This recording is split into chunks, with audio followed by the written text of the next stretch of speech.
Мы прибыли в город Порт-Пирей.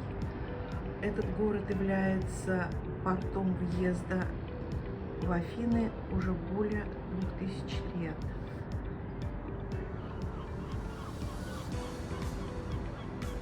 И мы поедем в Афины. Там за кораблем видны Афины. Согласно древнегреческой мифологии, Зевс решил раздать всем своим богам по городу. Аресу досталась Спарта, Дельфы получил Аполлон, Артемида Эфес и так далее. А вот за Аттику разгорелся спор между Посейдоном и Афиной. И Зевс не знал, кому угодить, или любимой дочке, или брату. И он попросил правителя города Аттики, чтобы тот сам решил вопрос. Ну, а тот сказал: вот какой подарок из твоих богов нам лучше предложит, того мы и выберем. Получается, что подкуп был уже узаконен на божественно-государственном уровне. Так вот, Посейдон ударил своим трезубцем по земле, и оттуда забился источник с соленой водой. А у них были проблемы с пресной водой. А Афина подарила им дерево с серебристо-зелеными листочками и сказала, что листья с этого дерева никогда не упадут, а из плодов вы сможете выжимать шикарное масло и употреблять их в пищу. И, конечно же, она победила, и со временем они построили храм в ее честь под руководством Перикла. И храм назвали Парфенон, потому что Афина, она же была богиней-девственница, а Парфенон переводится как девственный. И вот туда мы и отправляемся.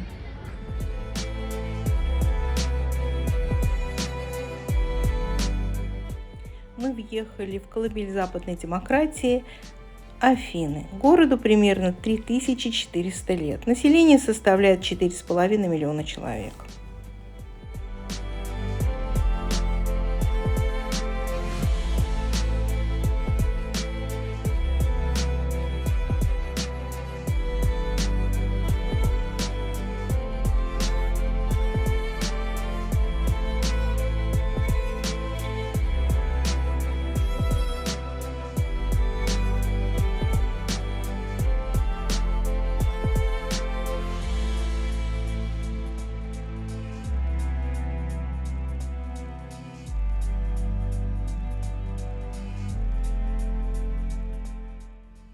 Мы находимся на территории Олимпийского стадиона. Он имеет форму вытянутой подковы и сделан из белого мрамора. Этот стадион является точной реконструкцией античного стадиона. Он был построен для первых Олимпийских игр, возобновивших в 1896 году древнюю эллинскую традицию. Рассчитан этот стадион на 60 тысяч мест.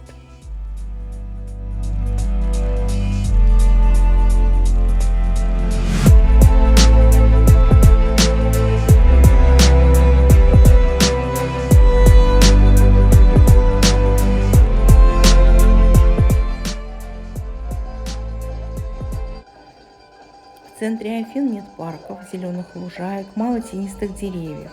Летом здесь очень жарко, температура достигает до 52 градусов. В прошлом году городские власти закрывали Акрополь около 15 раз.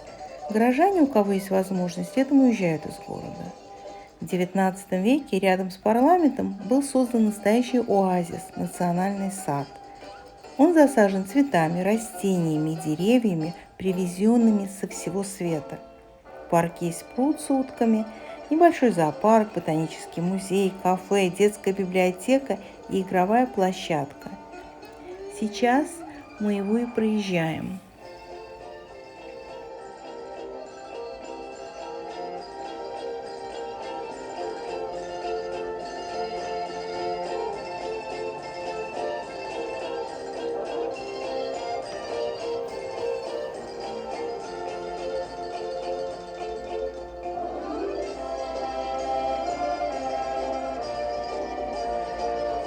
Мы подъезжаем к площади Синтагма, где находится здание греческого парламента. Вот как раз отсюда его очень хорошо и видно.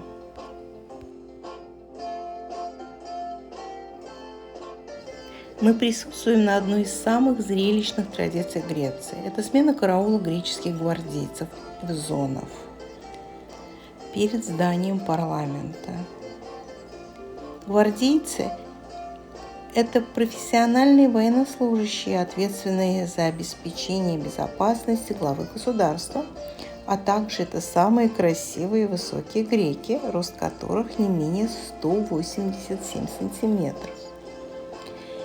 Юбка и помпоны на ботинках – это один из главных атрибутов военной формы. Юбка представляет символический жест освобождения от оккупации. Она имеет 400 складок. Это символизирует 400 лет турецкого ига.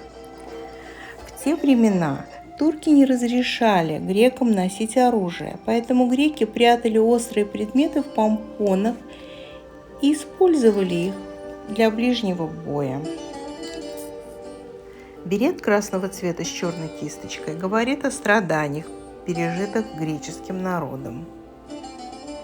Каждый ботинок весит около 1,5 килограмма, и в него вбито 60 гвоздей.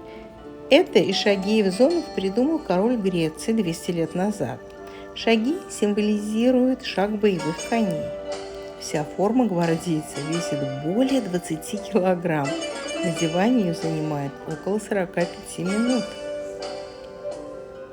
Смена почетного караула происходит каждый час.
Перед нами церковь Агия Динамия. Была построена в XVI веке. В середине XX века этот район был перестроен, и правительство Греции попыталось получить землю, на которой располагалась церковь, чтобы построить здание Министерства образования и религии. Церковь отказала. Поэтому решено было построить новое здание таким образом, чтобы церковь оказалась целиком в современном муниципальном здании, втиснутой между опорами новой постройки. В 2016 году здание преобразовано в отель «Электрометрополис». Эта церковь служит святыней для беременных женщин. Они приходят сюда молиться, чтобы роды прошли благополучно. Мы подошли к собору Благовещения Пресвятой Богородицы, или сокращенно Метрополе, кафедральный собор архиепископа Афинского и всей Эллады. А это центральный вход в собор. Он был построен в XIX веке. Строительство началось в 1842 году. Фундамент заложили король Греции Атон и королева Амалия. Для возведения храма использовали мрамор 72 разрушенных в то время церквей в Афинах. В 1862 году собор был освящен в честь Благовещения Девы Марии в присутствии короля и королевы. Внутри находится гробница двух святых, убитых турками в период Османской империи.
Рядом с собором находится небольшая церковь византийского периода. Ее называют маленький метрополия.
Мы приехали в самый старый район Афин.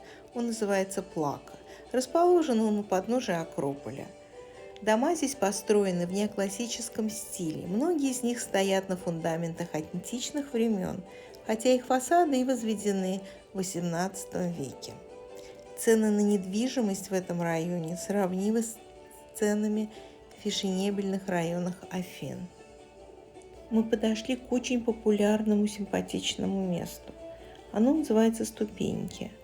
На них и расположены кафе, рестораны и бары. Сейчас утро, посетителей немного, поэтому можно выбрать любую понравившуюся ступеньку и выпить чашечку кофе.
Кошечку он кормит, тетенька. Hi!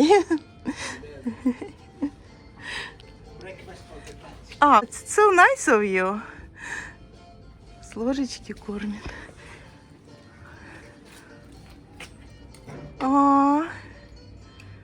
It's cute.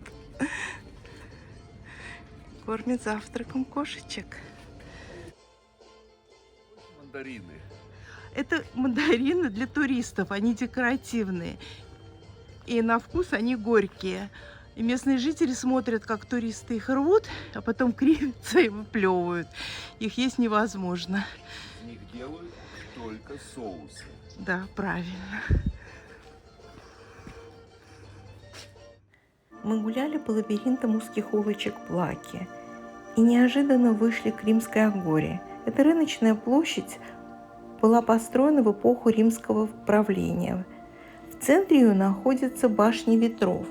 Она была построена в первом веке до нашей эры астрономом Андроником. Она считается первой метеорологической станцией. Внутри башни ветров установлены водяные часы, которые точно как и 2 тысячелетия назад отмеряют время струйкой воды, когда не светит солнце. На башне расположены метеорологические приборы для измерения направлений и скорости ветра, а также солнечные часы, известные со времен Аристотеля.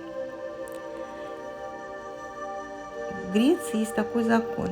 Если при постройке здания строители обнаруживают древние построения или какие-то артефакты, они обязаны остановить строительство и ждать разрешения на продолжение строительных работ. Некоторые стройки превращаются в долгострой.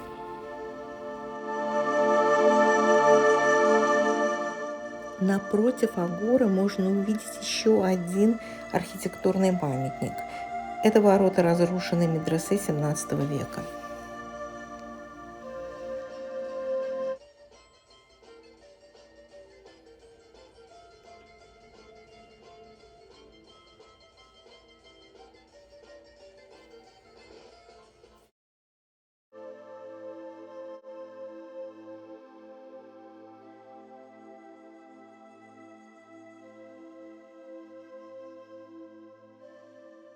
Поднимаемся на вершину Акрополя. Отсюда хорошо виден храм Ники, богини Победы. У подножия холма находится театр Одион Герода, Аттика. Театр построен в период римского правления во II веке нашей эры. Хорошо сохранились арки и кирпичи, скрепленные цементом. Это все изобретение древних римлян. Театр действующий и вмещает 5000 зрителей. Летом здесь устраивают Афинский фестиваль.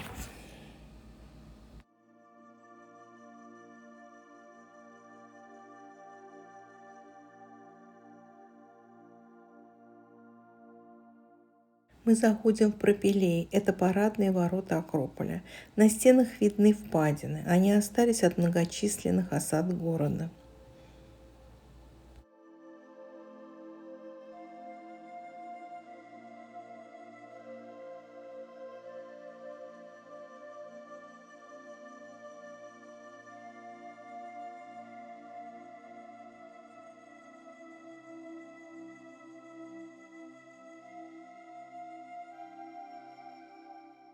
Это пропилей с обратной стороны, а там обрабатывают мрамор, который используют для реставрации Парфенона.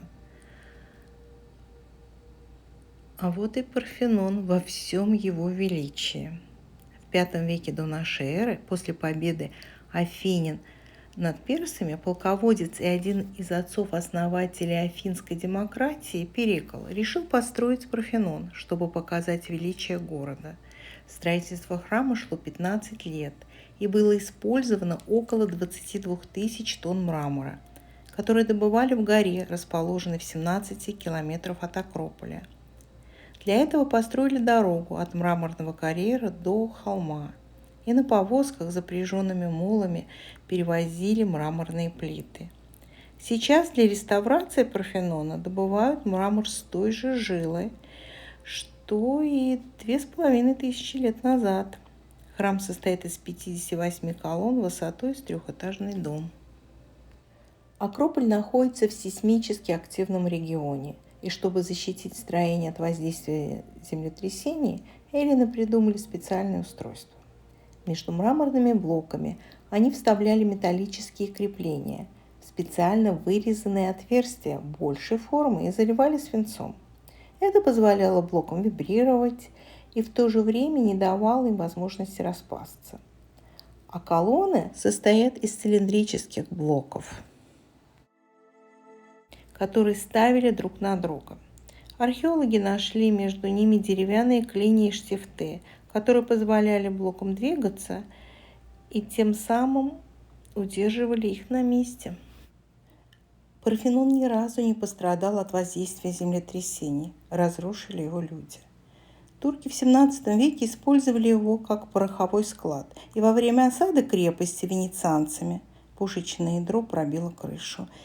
Попал в храм, и произошел страшный взрыв. Мраморные камни разлетелись в разные стороны на 300 метров. Эти белые куски мрамора были добавлены во время реставрации. Документальные источники свидетельствуют, что когда храм был построен, он был белоснежного цвета и ослепительно сверкал на солнце.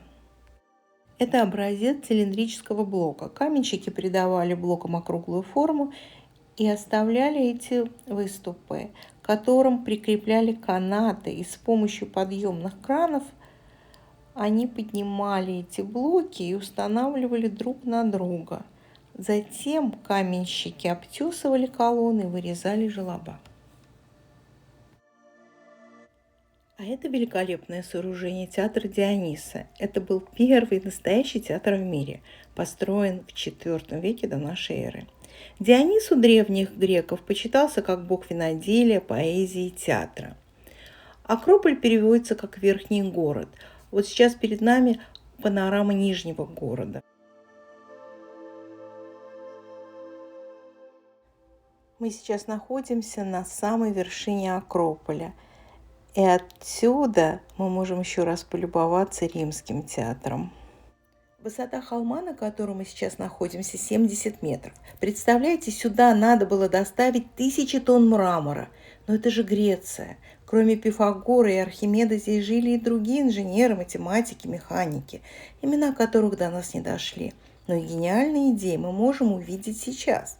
На этом снимке видно, что люди поднимаются по наклонной плоскости. Здесь была построена аппарель. На вершине Акрополя стоял подъемный ворот, к которому с помощью каната крепилась повозка с массивными колесами, груженная мраморными блоками. Этот же канат крепился к другой повозке со строительным мусором, превращая ее в противовес. Это была гениальная по простоте идея. Не знаю, смогла ли я это правильно объяснить. Ну так вот они подняли 22 000 тонн мрамора и построили такую красоту. Мы подходим к Эрихтеону. Этот храм был посвящен Афине Посейдону, а также афинскому царю Эрихтею. Грекам он служил как святилище для поклонения Афине и Посейдону. В нем была установлена деревянная статуя Афины. В византийский период его использовали как христианский храм, а во времена Османской империи здесь расположился турецкий гарем. С левой стороны к нему пристроен знаменитый портик Кариатид. Это еще одна визитная карточка Афин. Мраморные колонны выполнены в форме статуй женщин, высотой более 2 метров каждая. Они простояли здесь более 2000 лет, но под действием природных явлений стали разрушаться и переехали в новый музей Акрополя. А это их точные копии. Мы выходим из Акрополя и идем по современной цементной дороге. Но здесь местами мы можем видеть оригинальный мрамор. Его специально строители оставили. Наша замечательная и познавательная экскурсия подходит к концу, и мы возвращаемся в порт Пирей.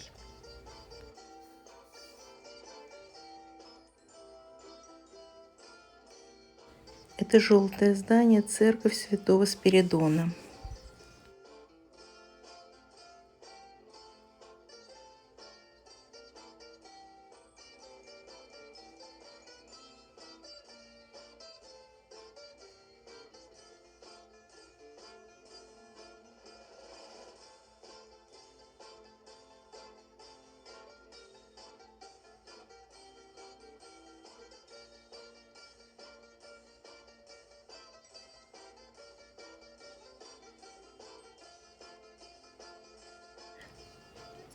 С голубым куполом это церковь Святого Николая.